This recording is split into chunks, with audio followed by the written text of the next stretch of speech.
Hi, I'm Alex Archbold, and I've been buying and selling antiques since I was 9 years old. From basements to scrapyards, I'll look just about anywhere I can to find lost antiques and collectibles. And sometimes I'll go big and buy everything. With my wife and kids, we run an antique shop in Edmonton, Alberta, Canada, filled with some of the most unique items we can find. I never know what's going to happen or who I'm going to meet. This is our life, this is our adventure, and this is Curiosity Inc. From home, honey.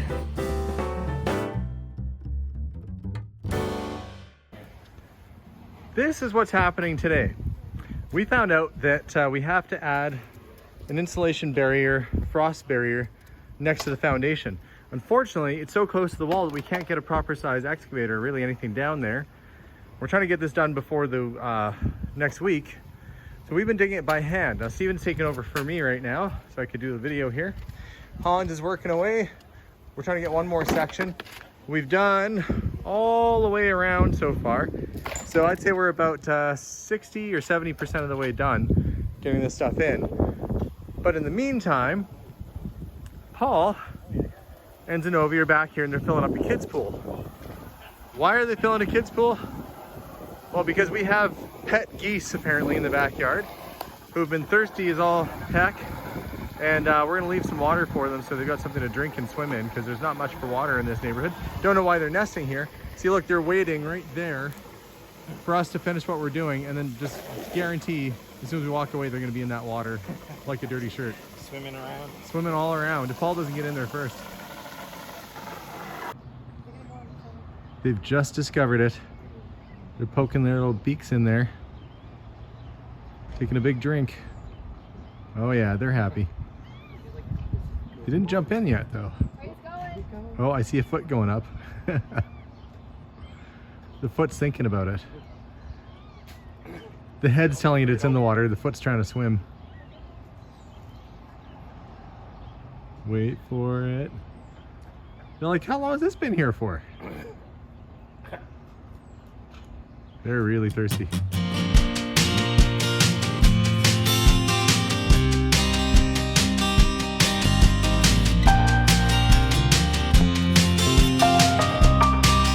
Good morning, everyone, and welcome to today's episode. Well, this is not a regular day for me.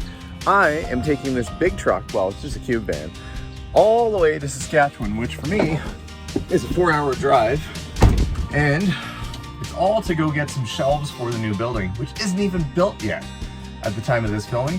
Why am I gonna go get these particular shelves? Well, they're salvaged from an antique, well, from a historic store, which is going to be sold off soon, and they need the shelves out of there. They'll be perfect for what we need them for.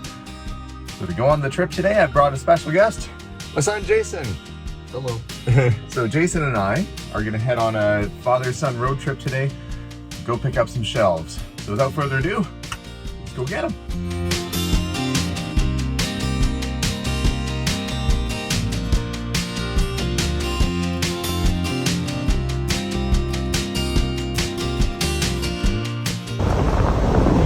We're about halfway there right now. We're just pulling up to the Saskatchewan border, probably in about the next 15-20 minutes or so. It's supposed to be severe thunderstorms today, but as of right now, it's blue skies. But if I look off to my right, I can see there's some dark clouds rolling in. I was hoping we can get there and get this stuff loaded up before we get doused in rain. It's not much fun loading up furniture and moving when it's pouring rain outside. So far, been a good trip. Lots of cows and lots of things to see out the windows. Lots of livestock. Exciting times for your kid, I'm sure. But yeah, we'll probably have to pull over and get some gas pretty soon too. Jason, do you know why I don't want you to ever go to the movies with a pirate? Why? Because all they ever want to watch is R-rated movies. Now entering the town of Lloydminster. The town which is on the border. Half of it is in Alberta, the other half in Saskatchewan. One of few towns built right on the border. I guess you have your choice of where you want to live. And Jason's never been in Saskatchewan. My son Jason has never been in Saskatchewan before. Not that it's a tropical destination or anything. But this will be the first time in moments we'll be crossing the border, and it'll be the first time in his life he will have been here. Exciting. That's the look of excitement. Saskatchewan bound, Saskatchewan bound. Look, that should be their new theme song. Pretty soon, Jason. I'd like to tell you that there's something really fun to do here, other than loading up shelves. We can maybe go harvest wheat later. No? Okay. Hey, look, Jason, there's E.T. Laundry. I guess he didn't go home after all. He came to Saskatchewan to start up a laundromat.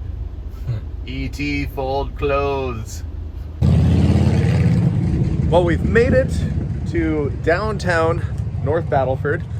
Not a whole lot going on down here, but my employee Sean says that this is his favorite place to go for, specifically, I think it's beef jerky. So I'm gonna surprise him. I'm gonna pick up some beef jerky for him and for us too, and bring back a little bit of home, because this is where my employee Sean is from. Sean was raised in North Battleford, and so gonna bring him a little favorite snack of his from his hometown. Okay, we made it inside. They've got a good selection of all sorts of meats in here, but this is what we came for. The beef jerky, based on Sean's recommendation, so a bag for Sean and a couple for home. Also got a couple little treats for Chewy.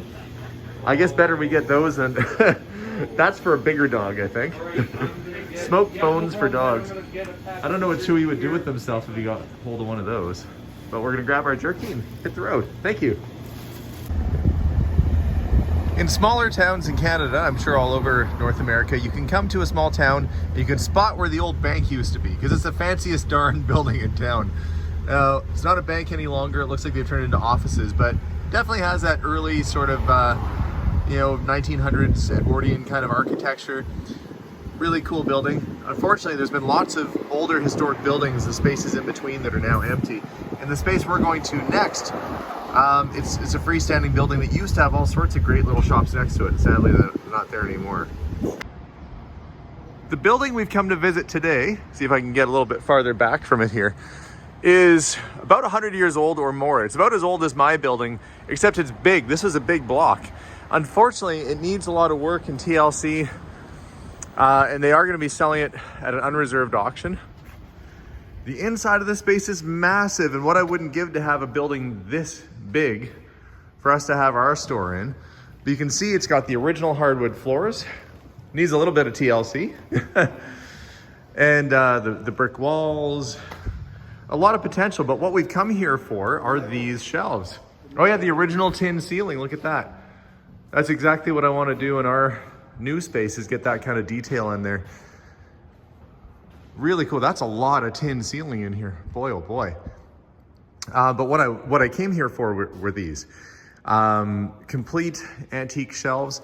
Now they look really tall because, well, they kind of are right now. They're about 8 feet tall with the top on, but the tops do come off. We have to try and figure out where the sections start and end and get these loaded up in the back of the vehicle. So you ready for this, Jason? Yeah. You ready? Okay. We've got our handy dandy cart with us. And I guess what we're gonna do is try and find as many good complete units in this building that they have and try and take the best ones we can. So let's start looking.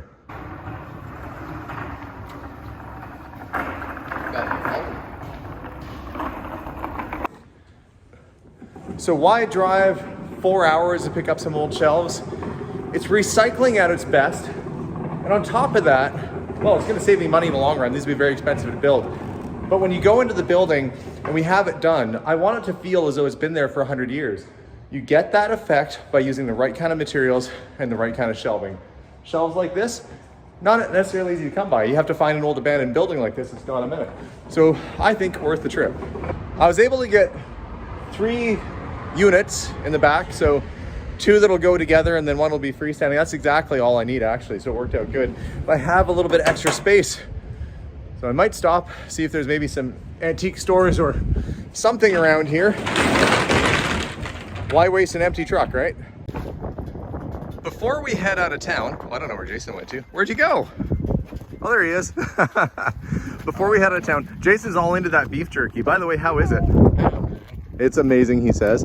I don't know what they have for antique stores. Apparently this carpet store also sells antiques. We're gonna go check this out. Yeah, they weren't kidding. It's carpet, flooring, and antiques all in one building. And we're gonna have a little poke around and see what kind of stuff is here. And see if there's anything worth bringing back home. I like the giant Red Baron triplane. That's pretty nifty as sort of an ornamental piece. It's big enough a kid could almost sit in it. Well, they did have a lot of interesting items, but most of it, in fact, I think all of it was imported antiques that were more or less made to look like they're old, which isn't what I sell, so I didn't buy anything. But we're gonna hit the road, start heading back home. We still haven't seen these thunderstorms yet, but the clouds are starting to shift and I feel like it's just a matter of time. Right now, I'm a little bit worried that we're gonna be offloading all these shelves in the middle of a rainstorm. We're lucky so far on the highways we haven't had really any rain, but I think that's about to change.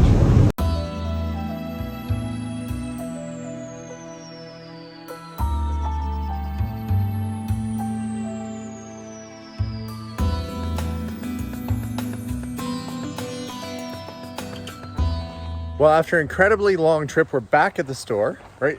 Yeah. And Jason, on a scale of 1 to 10, what would you give the beef jerky? 11. He gives it an 11. We've come bearing gifts for Sean. It's beef jerky. It is beef jerky. We've got our geese in front of us. Yeah. We're following the geese. What does that mean? I think they're running away from us right now. The geese that live in my backyard, for now anyway. In the meantime, let's go inside and give Sean his gift.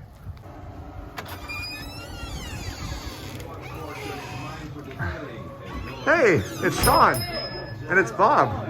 Good. Jason has something for you. Aw, Sean's favorite beef jerky. the all-time best B&D Meats beef jerky. Yes, and Jason gives it 11 out of 10. Yeah, it's incredible, really good. hey, man. Yeah. It's really, really good. So yeah, I got to see your hometown. Yeah, how was it? Well, I mean, next time, I usually stop for gas on the Yeah. highway. Next time I would go back through. There's stuff to see there. Yeah, the Western Development Museum is cool. That's Yeah. kinda fun. There was a lot of places that were shut down, sadly. Yeah, that's, I mean, you know, that's both North Battleford in a normal year and in a COVID year. In a COVID year, yeah. Yeah. Well, we're going to offload some shelves. Yeah, you can Okay. handle this. Maybe, possibly in a bit. I think we're okay right now, though. Yeah, We got them all down. This is the top portion, so it's got this sort of stepped Art Deco influence wood. Really nice veneer on there, nice detail all the way around. And I made sure to get proper ends so they'll at least show nicer. But we have to run out and get a tarp because, well, it's been raining all day and I don't want these to get rained on after all that work. So we put them on board so they'll be up off the ground. This is an area that usually doesn't get wet anyway, but we raised it up almost an inch there. So we'll protect them, we'll put the ramp away, go get a tarp, come back, cover them, and we'll be nearing the end of the day. Okay, everything is tarped up and covered, and we missed the rain, thankfully. They stayed dry. I had to stop and fill up the vehicle, the van, the rental van, and it has incredible range. We got there, which was a 4-hour trip, or roughly 400 kilometers, basically, a little over, on half a tank of gas. Now, I'm not saying that means this thing's really fuel efficient. Cost $150 to fill half. I think this thing is like all fuel tank all the way through. So I do have to return it full. I'm not really looking forward to what that bill is going to be. At the end of the day, I think those shelves ended up costing me probably about $1,000. But again, to recreate them or pay somebody to make that type of shelves would probably be $3,000 to $5,000 at least.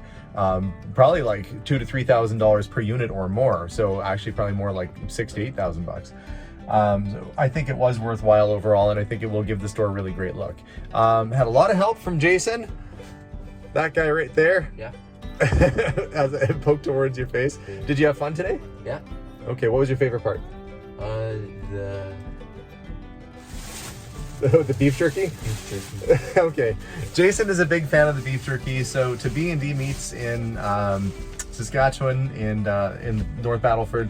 Well done. You make a fine jerky, good sir. And for us, we're gonna go return the vehicle and go home. So thanks for watching, guys. Hope you all have a wonderful evening. I'm tired. I'm sure Jason's tired. So it's gonna be probably a good sleep tonight. We'll see y'all very soon. Bye for now.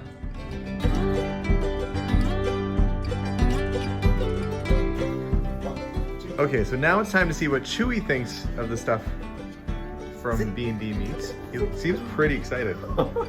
Sit. High five. High five. Sit. High five. This one. I think. Yeah. Now what's he gonna do with it? I think it's Chewy approved too.